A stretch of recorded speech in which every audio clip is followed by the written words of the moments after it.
Student 7-14 August 2021 सेतू अभ्यासक्रम दिवस 45.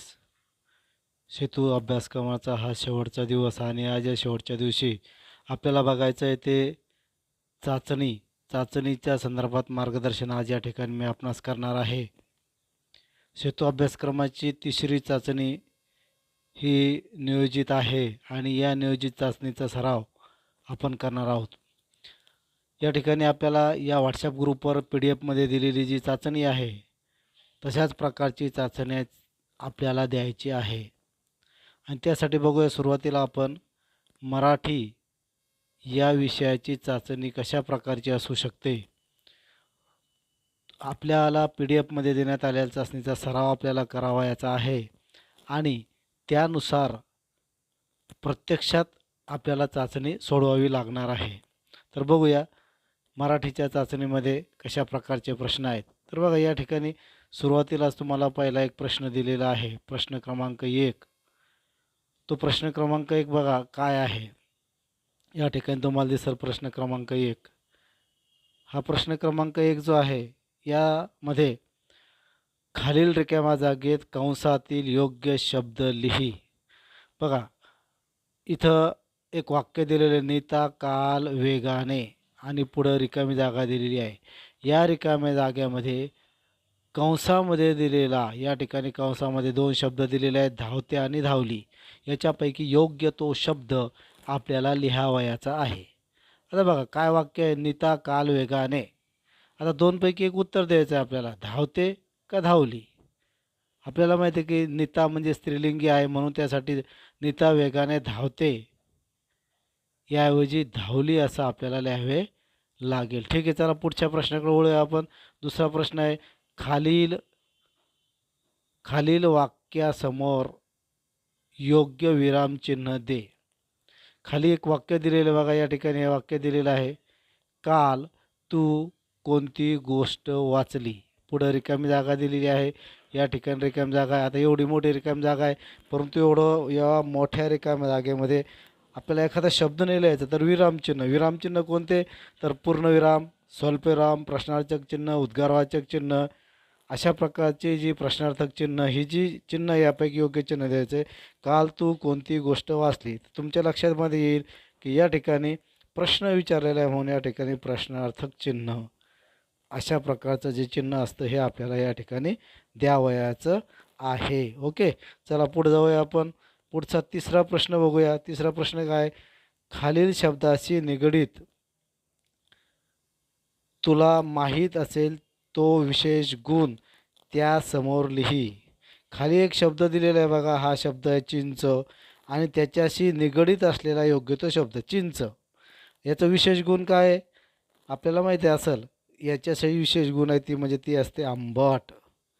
ही त्याची चव आहे, त्याची चव आंबट असते म्हणून आपण या ठिकाणी उत्तर लिहायला पाहिजेत आंबट. चला ठीक आहे, पुढे जाऊया. प्रश्नाचा होता, खालील वाक्यप्रचार वाचून त्याचा वाक्यात उपयोग कर. बघा या ठिकाणी दिलेलं आहे, खालील वाक्प्रचार वाचून त्याचा वाक्यात उपयोग कर. आता काय दिलेलं आहे वाक्प्रचार, तर हा वाक्प्रचार आहे धडकी भरणे. धडकी भरणे म्हणजे घाबरणे किंवा एखादं काही ऐकलं की त्याच्यानंतर आपल्याला छातीत धडधड होतं. तर मग अशा वेळेला जसं रस्त्यावर झालेली गर्दी बघून माझ्या मनात धडकी भरली, अशा प्रकारचं वाक्य. किंवा परीक्षा सुरू होणार आहे हे ऐकून माझ्या मनात धडकी भरली, अशा प्रकारची वाक्य आपण लिहू शकतो. म्हणजे धडकी भरणे हा जो शब्द आहे तो वाक्यामध्ये आलेला पाहिजेत म्हणून त्याला म्हणतो आपण वाक्यात उपयोग. तर वाक्यामध्ये हा शब्द येणं म्हणजेच वाक्यात उपयोग. आपण याशिवाय इतर तुमच्या मनात तुम्ही लिहू शकता. पुढचा प्रश्न बघूया. प्रश्न 5वा, खालील वाक्यातील जोड शब्द ओळखून लिही. बघा शब्द इथं काय सांगितलेलं आहे, जोड शब्द.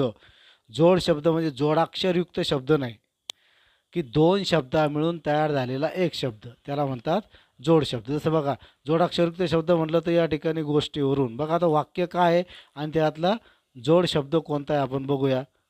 बघा वाक्य कशा प्रकारचं आहे, माझी आई म्हणते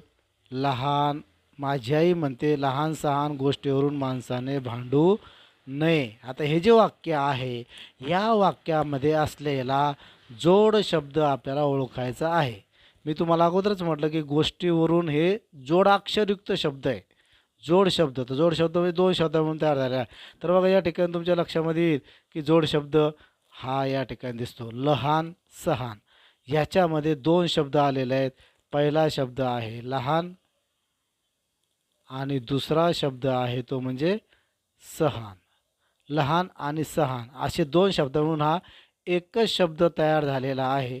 म्हणून आपण या बाबतीत म्हणू शकतो की लहान सहान हे जो शब्द आहे हा या ठिकाणी तुम्हाला लिहावयाचा आहे. ओके, चला पुढे जाऊया आपण. प्रश्न क्रमांक 5 आपण बघितला.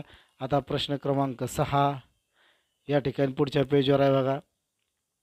पुढच्या पेजवर तुम्हाला दिसतो प्रश्न क्रमांक 6. काय दिलेलं आहे? कंसातील कृतीयुक्त शब्दात योग्य तो बदल करून लिही. कंसामध्ये कृतीयुक्त शब्द दिलेला आहे मारणे, आणि त्याच्यामध्ये योग्य ते बदल करून या रिकाम्या जागेमध्ये आपल्याला उत्तर लिहावायचं आहे. वाक्य काय बघा, बिमने आनंदाने उड्या.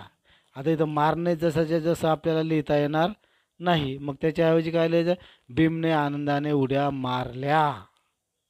ओके, ठीक आहे. चला पुढे बघूया प्रश्न क्रमांक 7. प्रश्न क्रमांक 7 काय आहे?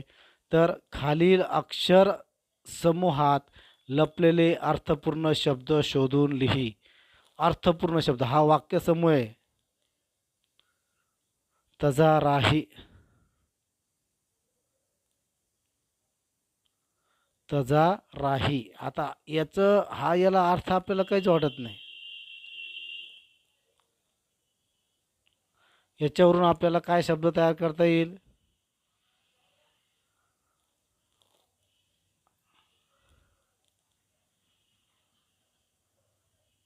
याच्यामध्ये आपल्याला तयार होतो जात राही. जात राही. आणखी एखादा दुसरा शब्द तयार होऊ शकतो का, त्याचा विचार करा आणि ते सुद्धा तुम्ही लिहू शकता. प्रश्न क्रमांक 8 आहे. आई बाजारात जात आहे. तुला बाजारातून तुझ्यासाठी काय काय हवे आहे याची यादी लिहून आईला दे. आता या ठिकाणी उत्तर लिहिण्यासाठी जागा दिलेली नाही. आपल्याला एक यादी तयार करायची. कोणती यादी तयार करायची? आई बाजारला चाललेली आहे. मग बाजारातून तुला काय आणायचं आहे, काय आणावायचं आहे त्याची यादी करायची. बाजारला चालली मग आपल्याला काय खाऊ आणायचं आहे, तर मग खाऊ, कपडे, खेळणी किंवा एखादं विशिष्ट खेळणं असेल, पेन आणायचा, पेन्सिल आणायचं, काय काय आणायचं त्याची एक साधारण यादी आपल्याला तयार करायची आहे. म्हणजे काही वस्तूंची यादी आपल्याला या ठिकाणी तयार करायची आहे. चला पुढचा प्रश्न बघूया. प्रश्न क्रमांक 9. तू आज काय बघा प्रश्न, तू आज खेळायला मित्रासोबत जाऊ शकणार नाहीस असा लेखी निरोप तुझ्या मित्र किंवा मैत्रिणीला दे. खेळायला जाऊ न शकल्याचे कारण त्यात लिही. बघा आता या ठिकाणी एक फक्त चिठ्ठी लिहायची आहे आपल्याला. आता चिठ्ठी लिहायची म्हणजे प्रत्यक्ष चिठ्ठी आपण तयार करणार नाही, परंतु आपण सेतू अभ्यासक्रमामध्ये बघितलं होतं की चिठ्ठी लिहिणे, निरोपाची चिठ्ठी लिहिणे, तशा प्रकारची निरोपाची चिठ्ठीच आपल्याला या ठिकाणी खाली या ठिकाणी लिहावयाची आहे. खाली ज्या ओळी दिलेल्या आहे त्या ओळीमध्ये आपल्याला निरोपाची चिठ्ठी लिहायची आहे. आणि त्याच्यामध्ये लिहायचं काय की आज तुम्ही खेळायला जाऊ शकणार नाही तसा निरोप तुम्हाला या ठिकाणी लिहायचा आहे. आणि न जाऊ शकण्याचं कारण त्यामध्ये लिहायचं आहे. मग आता न जाऊ शकण्याचे कारण, खेळायला आपण रोज जातो पण जाणार नाही आज, म्हणून एक चिठ्ठी लिहून ठेवली आणि त्याच्यात कारण लिहून ठेवायचं की बा आज मी खेळायला येणार नाही कारण मी आजारी आहे, आमच्या घरी पाहुणे आलेले आहेत, माझ्या पाठीमागं काम आहे, किंवा मला शेतात जावायचं आहे, किंवा आईनं काहीतरी काम सांगितलेलं आहे ते या ठिकाणी तुम्हाला नमूद करावायचे आहे. चला पुढे बघूया प्रश्न क्रमांक 10. प्रश्न क्रमांक 10 याच्यामध्ये तुम्हाला वाचून प्रश्नाचं उत्तर द्यायचं आहे. बघा प्रश्न क्रमांक 10 काय, ही जाहिरात वाचून खालील प्रश्नाचे उत्तर लिहा. खाली एक जाहिरात दिलेली बघा, ही पूर्णपणे तुम्हाला पिवळ्या याच्यामध्ये जी दिसती ही आहे जाहिरात. ही जाहिरात वाचायची आहे आणि यावर ही जाहिरात काळजीपूर्वक वाचायची आणि या जाहिरात वाचून तुम्हाला प्रश्नाचे उत्तर द्यायचे. जाहिरात जर वाचायचे बघितलं बघा, मी थोडक्यात वेगानं थोडंसं वाचतो या ठिकाणी. महिला व पुरुषांसाठी सुवर्ण संधी. बघा जाहिरात काय आहे, महिला व पुरुषांसाठी सुवर्ण संधी. काय सुवर्ण संधी? महिना 15,000 ते 30,000 कमवून देतो. आता काय काय जाहिरात आहे पुन्हा पुढे बघूया. कंपनीच्या पाककृती साहित्यानुसार खाण्याचे पदार्थ बनवून द्या आणि विक्रीची 100% हमी. तयार माल तुमच्या जागेवरून घेऊन जाण्याची संपूर्ण व्यवस्था. आता घर बसल्या महिलांना व पुरुषांना काम करणे झाले सोपे. उदाहरणार्थ लाडू, चिवडा, पापड, लोणचे, भाकरवडी, चकली असे 400हून अधिक पदार्थ आहेत. पण पुढं काहीच दिले नाही. मार्केटिंग जाहिरात. कस्टमर अभावी मार्केटमध्ये स्थिर राहत नाहीत. आता बघा या ठिकाणी काय सांगितलं आहे की एक जाहिरात दिलेली आहे की महिला आणि पुरुषांना घरी बसल्या बसल्या तुम्हाला पैसे कमावता येईल. त्यासाठी काय करायचं आहे तर घरी तुम्ही लाडू, चिवडा, पापड, लोणचे, भाकरवडी, चकली असे 400हून अधिक पदार्थची यादी कंपनी देणार आहे. ते पदार्थ बनवायचे आणि मग ही जी कंपनी आहे तुमच्याकडून ती विकत घेईल. फक्त मार्केटचं काही सांगता येत नाही कसं राहील, म्हणून पैसे कमी अधिक तुम्हाला मिळतील. आता बघा ही जाहिरात आहे. ही जाहिरात वाचली आपण. या जाहिरातीवर आधारित या ठिकाणी तुम्हाला प्रश्न विचारला आहे. पहिला प्रश्न बघा काय, कंपनीने किती टक्के विक्रीची हमी घेतलेली आहे. बघा कंपनीने किती टक्के विक्रीची हमी घेतलेली आहे. आता हा जर प्रश्न आपण बघितला तर तुम्हाला ही जाहिरात परत वाचावं लागणार आहे की असं या ठिकाणी बघा तुम्हाला उत्तर दिसतं 100% हमी. 100% विक्रीची हमी कंपनीने घेतली आहे. म्हणून आपण या ठिकाणी उत्तर लिहू शकतो की कंपनीने 100% विक्रीची हमी घेतलेली आहे. काय उत्तर लिहिलं आपण, कंपनीने कितीच्या ऐवजी आपल्याला शब्द लिहायचा आहे फक्त 100%. कंपनीने 100% विक्रीची हमी घेतली आहे. अशा प्रकारे आपण उत्तर लिहू शकतो. या जाहिरातीवर आधारित दुसरा प्रश्न बघा, महिला व पुरुषांना कशाची सुवर्णसंधी प्राप्त होईल असे या जाहिरातीमध्ये म्हटलेले आहे. तर सुरुवातीला सांगितलेलं आहे की महिन्याला 15,000 ते 30,000 रुपये उत्पन्न मिळण्याची हमी जाहिरातीमध्ये घेतलेली आहे. चला पुढं बघा. आता या ठिकाणी 2 प्रश्न जाहिरातीवर आधारित आहे. नंतर मौखिक चाचणी म्हणजे तोंडी चाचणी. बघा काय सांगितलेलं, प्रश्न क्रमांक 11 मध्ये काय सांगितलेलं बघा, तुझ्या आवडीचे एक गीत म्हण, गाणं, कविता कोणतंही म्हणायचं आहे. नंतर चित्राचे वर्णन कर. मुलाला एक चित्र जर दाखवलं जाईल तुम्हाला आणि त्याचं वर्णन करायचं आहे. नंतर प्रश्न 3 आहे, खालीलपैकी कोणतेही 2 शब्द घेऊन एक वाक्य तयार कर व सांग. बघा खाली जे तुम्हाला काही शब्द दिलेले आहेत बघा, या ठिकाणी शब्द दिसतात तुम्हाला. कोणकोणते शब्द आहेत यावर आधारित तुम्हाला वाक्य तयार करायचे आहे. कोणते 2 शब्द घ्यायचे आणि त्याच्यावरून वाक्य तयार करायचे. शब्द आहेत जंगल, दुष्काळ, त्याच्यानंतर शाळा, आगगाडी, शेतकरी, वेगाने, काल, कोठे, उघडली, वाटते, कोण, दुपार, रस्त्याने, आम्ही, खुश. यापैकी कोणतेही 2 शब्द घेऊन तुम्हाला वाक्य तयार करावयाचे आहे. जसं आपण सेतू अभ्यासक्रम पाहत असताना अशा प्रकारची वाक्य तयार केलेली होती. चला पुढं बघूया आपण. पुढचा प्रश्न काय आहे, प्रश्न क्रमांक 12 हा मूक वाचनावर आधारित प्रश्न आहे. मूक वाचन आणि प्रगट वाचन याचे 2 भाग आपण बघितले होते की मनातल्या मनात वाचणं म्हणजे मूक वाचन आणि मोठ्यानं वाचणं म्हणजे प्रकट वाचन. तर यावर आधारित एक संवाद दिला जाईल. विद्यार्थ्यांना एखादा संवाद वाचण्यास द्यावा व त्यानंतर खालील प्रकारचे प्रश्न विचारावेत. कोणते प्रश्न विचारले जाणार आहे तुम्हाला प्रश्न बघा, संवाद दिला जाईल आणि त्याच्यावर आधारित 2 प्रश्न. संवाद कुठे घडला असेल म्हणजे विहिरीवर, शाळेमध्ये, बाजारामध्ये, घरी, शेतामध्ये अशा प्रकारचे. नंतर या संवादात किती पात्रे आहेत म्हणजे संवाद ज्यावेळेस तुम्हाला तो दाखवला जाईल किंवा वाचून दाखवला जाईल किंवा तुमच्या समोर दिला जाईल त्यावेळेस कोण त्याच्यामध्ये भाग घेतलेला असेल. म्हणजे एखाद्या वेळेस तुमच्या 2 मित्रांमधला संवाद होऊ शकतो, 2-4 मित्रांमधला किंवा कुटुंबातल्या व्यक्तीमधला संवाद होऊ शकतो किंवा बाजारातील दुकानदार आणि ग्राहक याच्यामधला संवाद हा असू शकतो. म्हणून आपण किती जण होते त्या संवादामध्ये 2, 4, 6, 8 ही संख्या आपल्याला त्या ठिकाणी नमूद करावायची आहे. चला पुढं बघूया. हा झाला तुमचा इंग्रजीची चाचणी, आपलं मराठीची चाचणी. आता इंग्रजीची चाचणी बघूया. Bridge course test number 3 subject English. चला बघूया पुढं आपण काय प्रश्न आहे बघा. क्वेश्चन नंबर 1 आहे, मॅच द फॉलोइंग पिक्चर्स. बघा जोड्या लावायच्या आहे. मॅच द फॉलोइंग पिक्चर्स, खालील चित्राच्या जोड्या लावा. वाक्य व चित्राच्या जोड्या लावा. यामध्ये ग्रुप ए आणि ग्रुप बी. ग्रुप ए याच्यामध्ये तुम्हाला डाव्या बाजूला शब्द दिलेले आहेत काही किंवा वाक्य दिलेले आहेत. 4 वाक्य दिलेले आहेत बघा या ठिकाणी डाव्या बाजूला तुम्हाला दिसतील आणि उजव्या बाजूला त्या संदर्भातले चित्र दिलेले आहे. त्याच्या जोड्या लावायच्या आहेत. 4 वाक्य कोणते आहेत आपण एकदा वाचूया. पहिलं वाक्य आहे आय ॲम हॅपी. आता पुढच्या बाजूला या बाजूला जी 4 चित्र आहे याच्यापैकी हॅपीचं चित्र तुम्हाला कोणतं दिसतं त्याच्याशी तुम्हाला जोडी लावायची आहे. दुसरं वाक्य आहे आय फील स्लिपी. मला झोप आलेली आहे. बघा या ठिकाणी आय ॲम स्लिपी जांभळे देऊन राहिलेला आहे. नंतर आय ॲम अँग्री. मी रागावलेला आहे. बघा इथं आय ॲम अँग्री. इथं बघा हा राग आलेला. I am squared. I am squared. बघा या ठिकाणी आय ॲम स्क्युअर्ड. कुत्रं पाठीमागं लागलं म्हणून तो घाबरलेला आहे. आणि आता राहिलेलं आहे की ते आय ॲम हॅपी. तर हे चित्राची या ठिकाणी आपल्याला जोडी लावता येईल. चला ठीक आहे. या ठिकाणी मॅच द पेअर्स हा पहिला प्रश्न होता क्वेश्चन नंबर 1. आणि क्वेश्चन नंबर 2 बघा या ठिकाणी काय complete the sentence by using proper words. Question number 2 complete the sentence by using proper words. योग्य ते शब्द वापरून. जसं आता शब्द कोणते वापरायचे तर 4 शब्द दिलेले आहे. इन, दुसरा आहे बिहाइंड, नंतर ऑन आणि नंतर आहे नियर. हे चित्राच्या स्वरूपानं आपण बघितलेलं होतं अगोदर. काय बघायचा मराठीचा अर्थ कंसात दिलेले शब्द वापरून खालील वाक्य पूर्ण करा. पहिलं वाक्य काय बघा द बर्ड वॉज सिटिंग.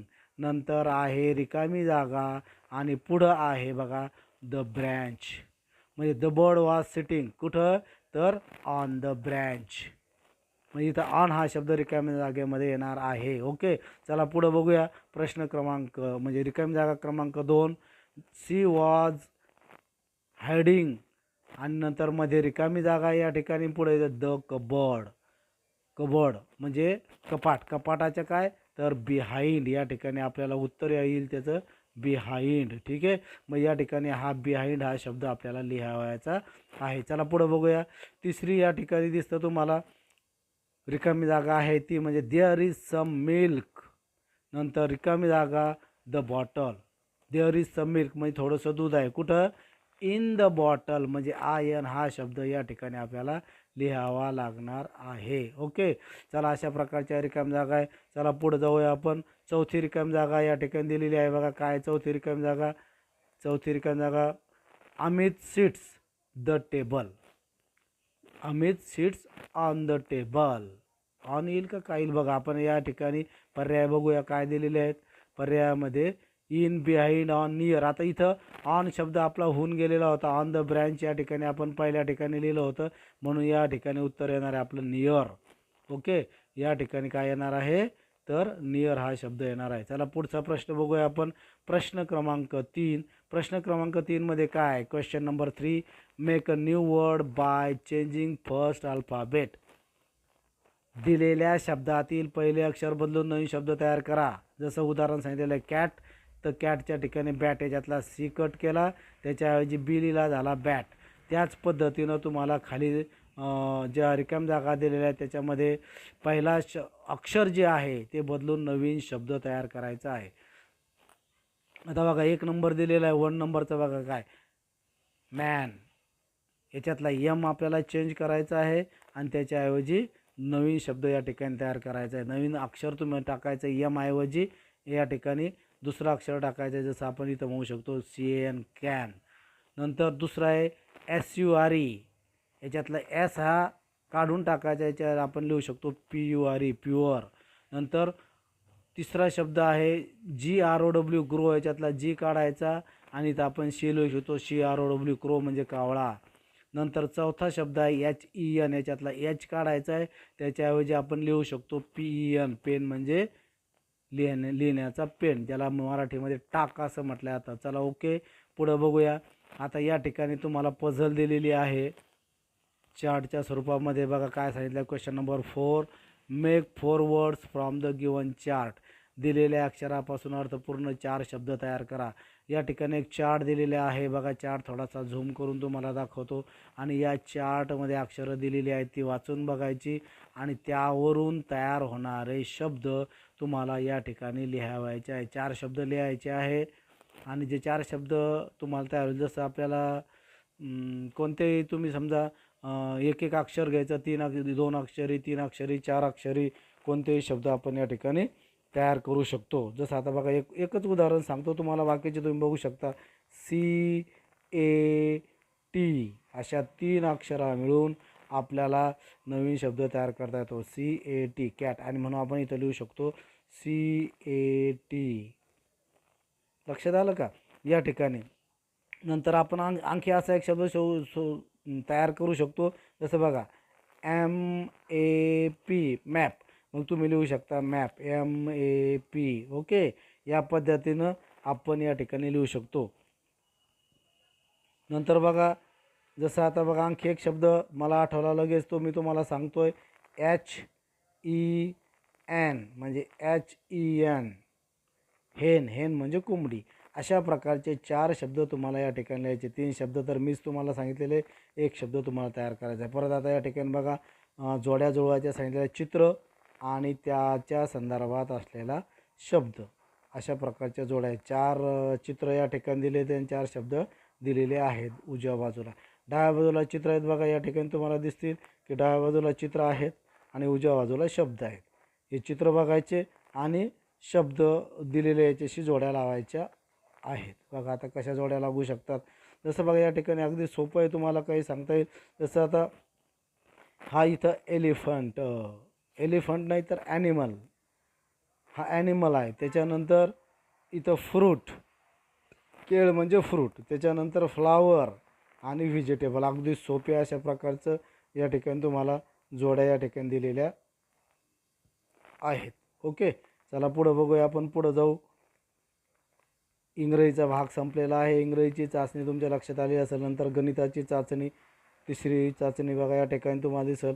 खालीलपैकी कोणती आकृती चौरसाची आहे त्या खाली खून करा. आता या ठिकाणी बघा एक असं ही जी खून करायची सांगितलेली आहे ती आपल्याला अशी करता येणार नाही, पण आपण राईट मार्क करू शकतो. चौरसाची आकृती बघा या ठिकाणी हा त्रिकोण आहे, हे वर्तुळ आहे, हे 2 चौकोन आहेत. परंतु या चौकोनापैकी चौरस कोणता? तर चौरस कशाला म्हणतो आपण की असा चौकोन की ज्याला 4 बाजू आहेत आणि चारही कोण काटकोन आहेत. तर अशी ही आकृती या ठिकाणी ही दिसते तुम्हाला, म्हणून याच्या खाली आपल्याला राईट मार्क करायचा आहे. चला पुढे बघूया आपण. पुढचा प्रश्न बघा दुसरा, याच्यामधला गणितामधला दुसरा प्रश्न. 60 दशक आणि 33 एकक मिळून कोणती संख्या तयार होते ती अंकात किंवा अक्षरात लिही. 60 दशक.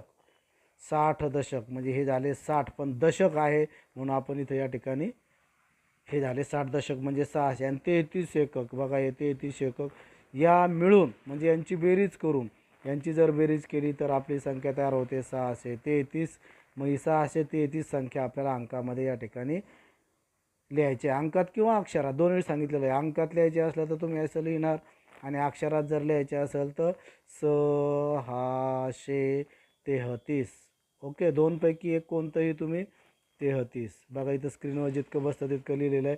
नंतर खालील उदाहरणे सोडवा. पहिलं उदाहरण दिसतं तुम्हाला या ठिकाणी. प्रश्न क्रमांक 3 मध्ये पहिलं उदाहरण आहे बेरजेचं आणि दुसरं आहे वजाबाकीचं. दोन्ही उदाहरणं आजच्याची आहे. हे तुम्हाला करता येईल. पहिले एककाची बेरीज करा. 6 आणि 9 6 1505. आजचाला 1 8 आणि 1 9. 8 आणि 1 9 9 1808. आजचाला 1 5 आणि 1 6 आणि 1 7 785 या ठिकाणी उत्तर आलेलं आहे. दुसरा जो प्रश्न आहे तो वजाबाकीचा. बघा या ठिकाणी वजाबाकी चिन्ह दिसतं आहे आपल्याला. वजाबाकी करायचे 3तून 8 जात नाही म्हणून आपण याच्यावर काट मारणार. शेजारून आजचा घेणार. या ठिकाणी 13 होणार. याला काट मारला तरी तर या ठिकाणी 0 13तून 8 गेले, खाली उरले 5. नंतर या ठिकाणी इथं 0 झालेला होता. 0 आता काढता येत नाही, या ठिकाणी स्क्रीन लहान पडते. 0 झालेला होता. 0तून 0 गेलं, खाली उरले 0 आणि 5तून 1 गेले, खाली उरले 4. 405 अशा प्रकारचं उत्तर आपलं येऊ शकतं. चला पुढं बघूया. पुढं बघा एक वाक्य दिलेलं आहे, ते वाक्य वाचू आपण. प्रश्नामध्ये काय दिलेलं आहे. थोडंसं प्रश्न मोठा असल्यामुळे स्क्रीन छोटी करावी लागत आहे. बघा काय वाक्य आहे. प्रश्न क्रमांक 4. किलोग्रॅम आणि लिटर या दोन्ही एककात मापन करतात अशा तू पाहिलेल्या किमान 2 वस्तूची नावे लिहा.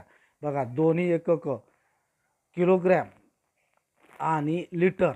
आता बघा या ठिकाणी किलोग्रॅम हे आपण कशासाठी, घन वस्तू म्हणजे जसं साखर शेंगदाण्याच्यासाठी वापरतो. तर लिटर म्हणजे पातळ वस्तू ज्याच्यामध्ये आपण तेल तूप पेट्रोल डिझेल रॉकेल या मोजत असतो. परंतु आता अशी कोणती वस्तू आहे की ज्या दोन्हीमध्ये मोजल्या जातात. जसं बघा आपण घरी जे खायचं तेल आणत असतो, खाण्याचं तेल, ते आपण दोन्ही याच्यामध्ये मोजत असतो की लिटरमध्ये सुद्धा मोजतो आणि किलोमध्ये सुद्धा मोजत असतो. तूप त्याच पद्धतीनं आपण मोजत असतो.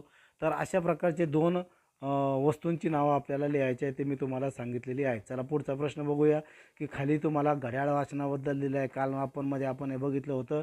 बघा प्रश्न क्रमांक 5, घड्याळात 11:30 या वेळेची काट्याची स्थिती दाखव.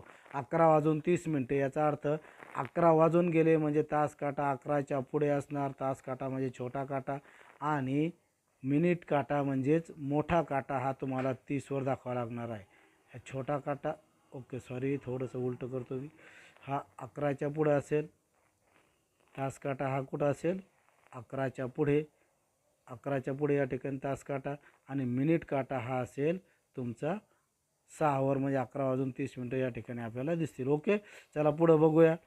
पुढं आता तुम्हाला या ठिकाणी मापनाच्या संदर्भातच पैसे मोजण्यासाठी सांगितलेला प्रश्न बघा काय आहे.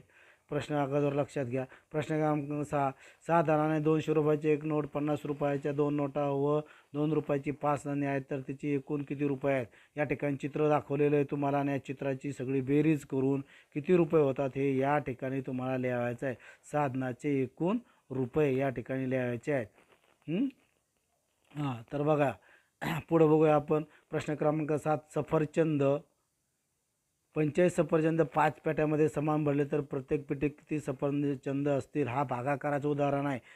45 सफरचंद आहेत आणि 5 पेट्यामध्ये समान भागा करायचे म्हणजे आता इथं 45 भागीला 5, 5चा पाढा 45 येईपर्यंत म्हटलं तर 5 9 45 अशा प्रकारचा भागाकार हा तयार होईल. म्हणजेच प्रत्येक पेटीमध्ये 9 सफरचंद हे असतील. असे भागाकाराचं उदाहरण लिहून आपल्याला उत्तर लिहायचं आहे. उत्तर लिहिणार आपण प्रत्येक पेटीमध्ये 9 सफरचंद असतील.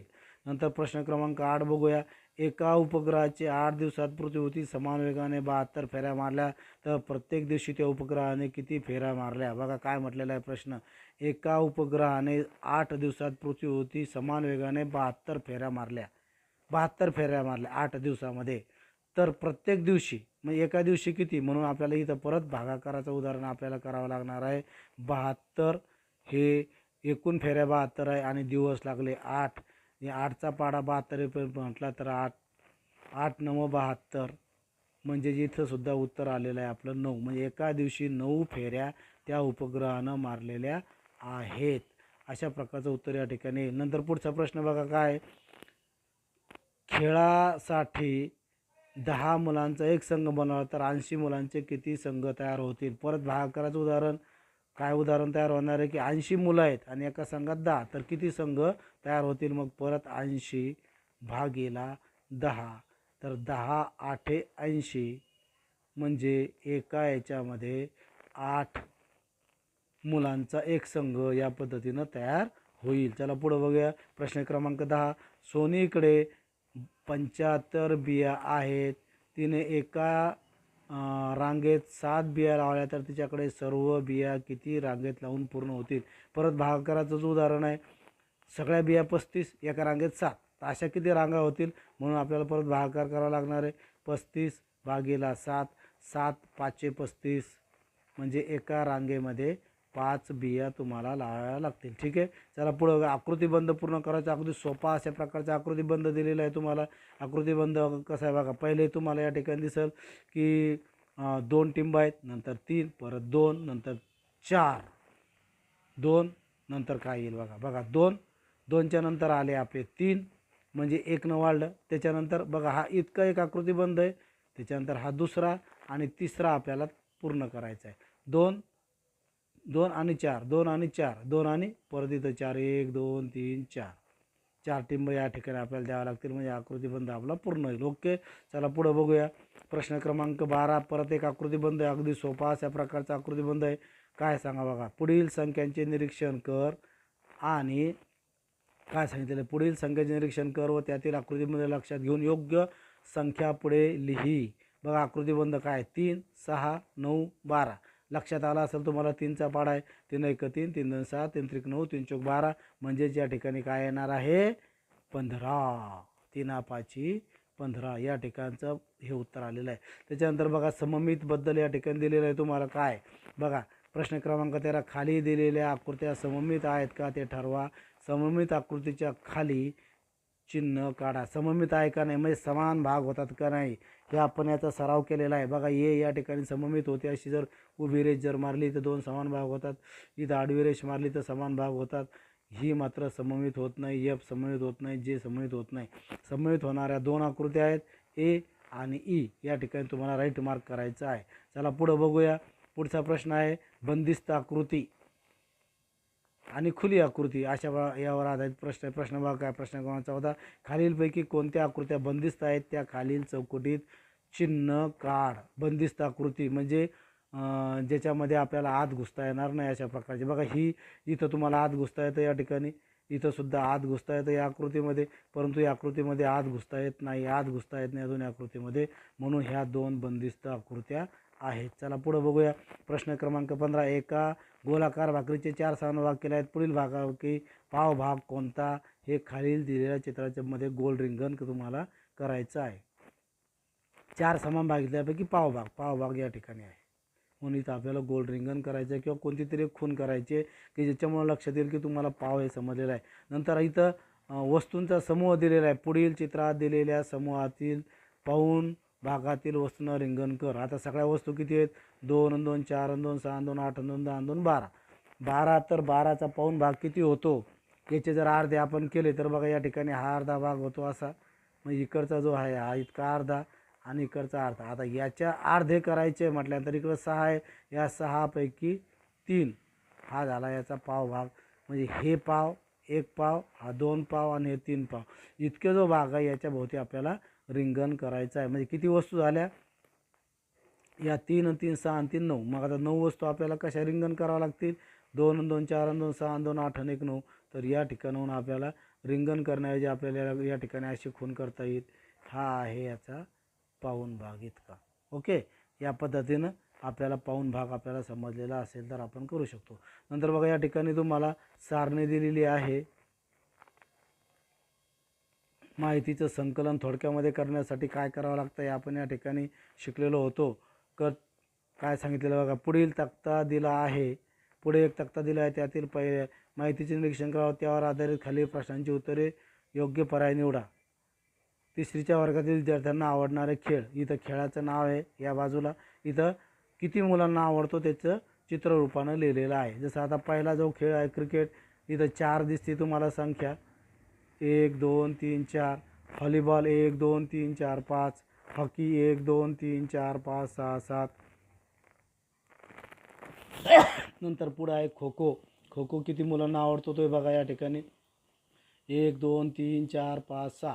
आता यावर आधारित जे प्रश्न आहेत ते तुम्हाला खाली दिलेले, ती संख्या तुम्हाला फक्त लिहायची आहे की सर्वाधिक आवडीचा खेळ कोणता आहे. तर या ठिकाणी दिसतं आपल्याला की सर्वात जास्त चित्र तुम्हाला हॉकीचे दिसतात, म्हणून आपण या ठिकाणी या कंसामध्ये उत्तर लिहू शकतो हॉकी. बरोबर आहे, हॉकी. चला पुढे बघूया आणखी. तुम्हाला पर्यायसुद्धा दिलेले या ठिकाणी बघा, खाली पर्यायसुद्धा दिलेले आहेत. सर्वात कमी आवडीचा खेळ कोणता, पर्याय दिलेले आहेत खाली बघा. सर्वात कमी आवडीचा खेळ म्हणजे ज्याचे चित्र कमी ते या ठिकाणी तुम्हाला लिहायचं आहे, त्याचे खेळाचं नाव. खो खो आहे का, क्रिकेट आहे का, हॉकी आहे का, व्हॉलीबॉल आहे, या पद्धतीनं. आता नंतर एक प्रश्न थोडासा विचार करा ना. खो खो आणि क्रिकेट आवडणाऱ्या विद्यार्थ्यांच्या संख्येत किती फरक आहे.